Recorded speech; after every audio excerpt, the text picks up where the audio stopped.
Hello guys and welcome back to What If Civilization Started Over. We're now on episode 24, I think? I don't know.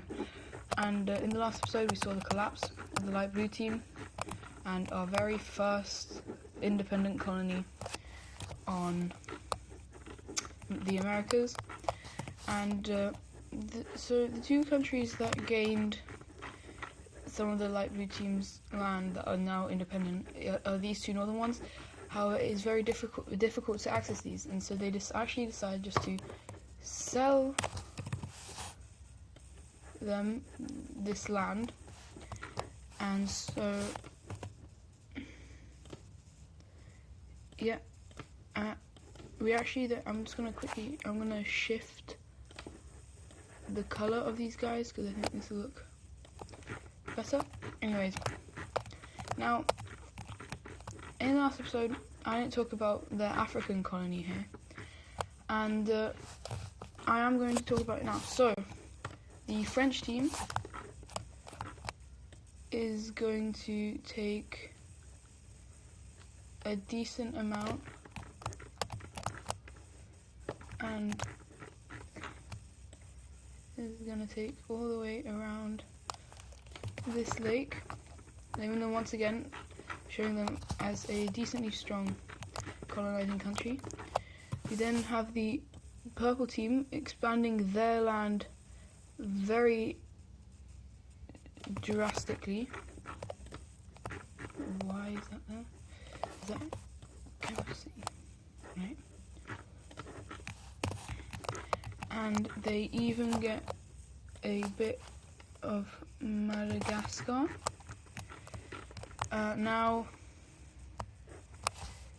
we're gonna then have the the orange Dutch country, who is basically the successor of the light blue team and is most definitely the strongest country that was released.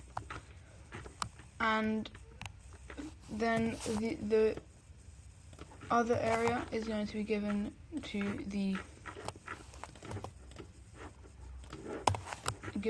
the Denmark team, while the southern tip of Madagascar is actually going to gain independence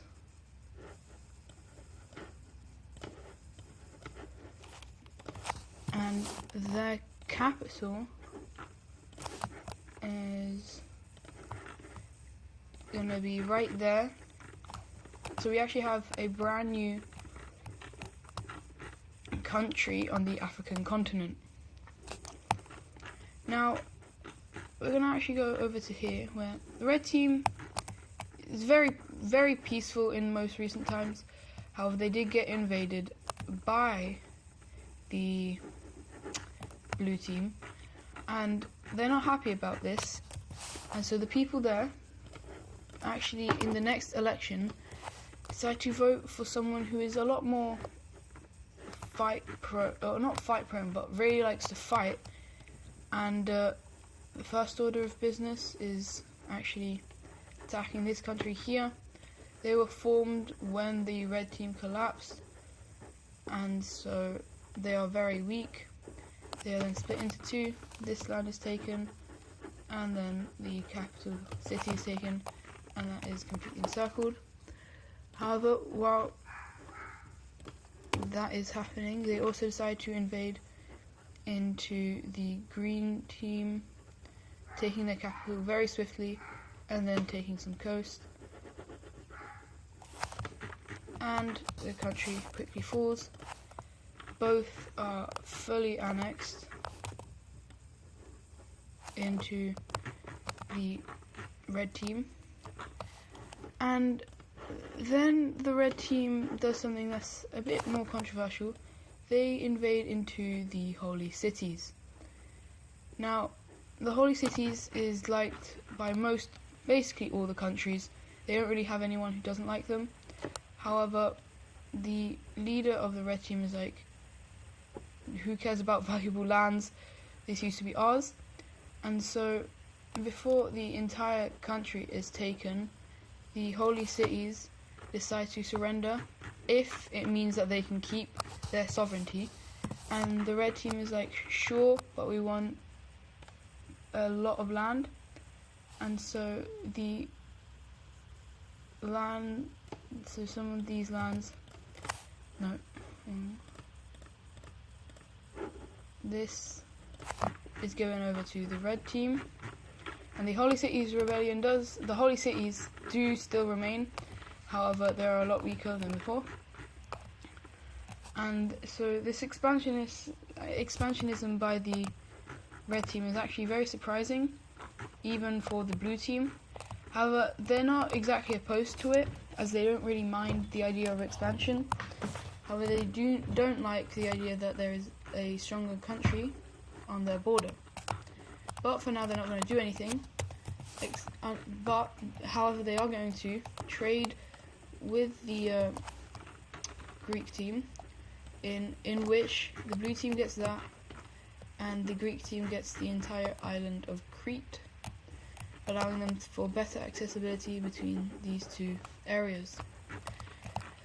We're going to have something, it's not going to be that big, however, the Catalonian team does decide to finally move their capital from over here to over here, as it was getting quite difficult to send support to their colonies from the island.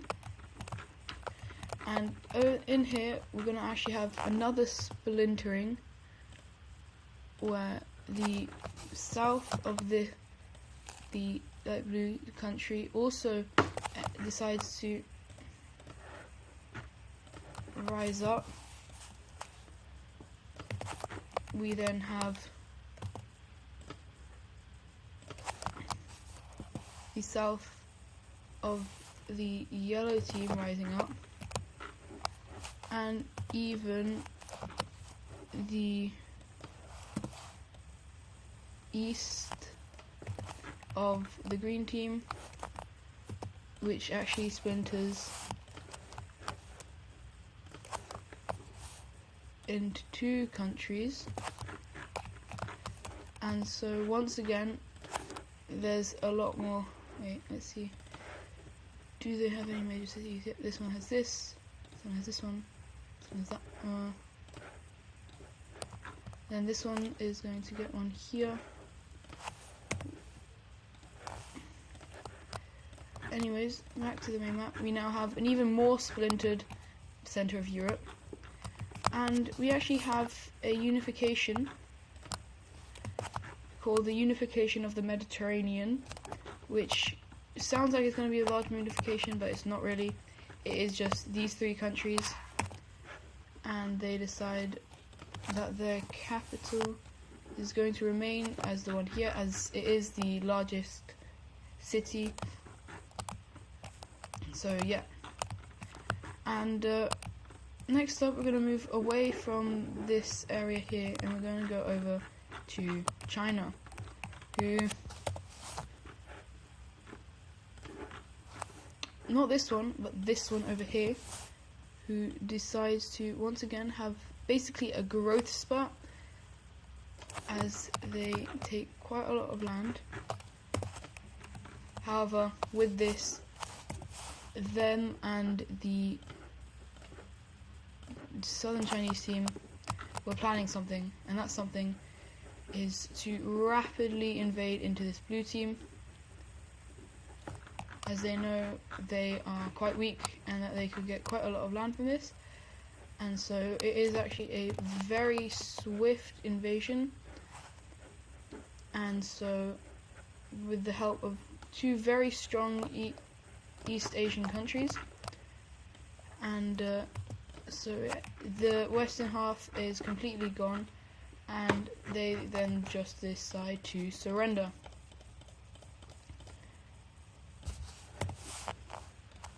And so the peace treaty is going to go something like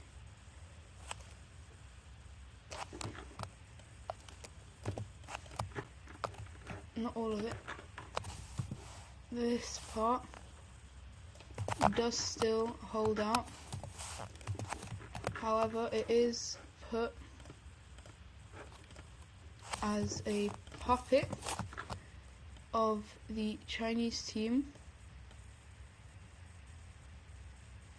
And so I'm just going to quickly draw around.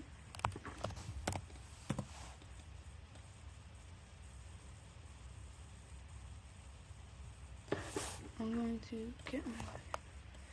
And so this series, it has actually been doing quite well. I don't think it's doing as good as the alternate future series, I'm not sure now, but there are a lot more episodes and I'm enjoying it a lot more.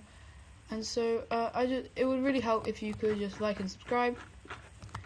And yeah, with the invasion of this country, we do also have China and the ally once again invading into a weaker country as they go into the very hated red team, which is basically and it just immediately surrenders. It is no match for both sides,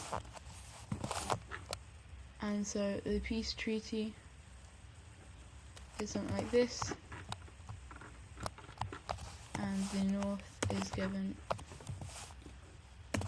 over to these guys. However, they do decide to give a little bit over to them, as they want to show that they are not completely mean.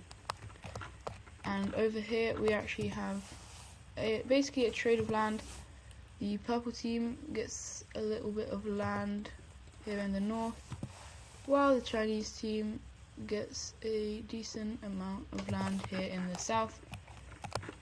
And so yeah, and next up we're actually going to go over to Australia, where a foreign power has landed on the island. I wonder if you can guess who. Oh, they've made a landing. They're exploring the coast, saying it's nice. They start making inwards. They think, oh god, no. And who else but the Catalonian team would enjoy such weather. However, knowing that the land is starting to close up, they do actually decide to rapidly explore these areas, taking large amounts of land for themselves. And with this, we do actually have another country making a landing. It is obviously the French country, who just takes this horn as they don't really want that much. And we also have the Chinese country making a landing here in the south. And so we now have 4 different countries on this island, and we also have the New Zealand being discovered. And so as you can see on the Allied map, the oh, I should probably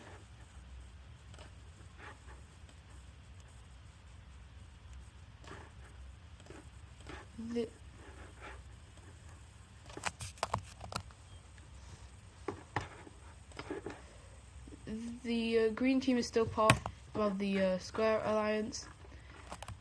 However, the Square Alliance also does actually get a new member, and that member is the Danish country right here. They are very good friends with the Square team, and a lot of the other countries are as well. However, it's mainly these two that are good friends. These guys are really neutral. These guys don't like the Square team, and these guys also don't really like the square team. However, they are happy that they got some land in Africa, and so they're not as against the square team as others. However, that is going to be it for today's video. Hope you guys enjoyed, and I'll see you in the next one. Goodbye.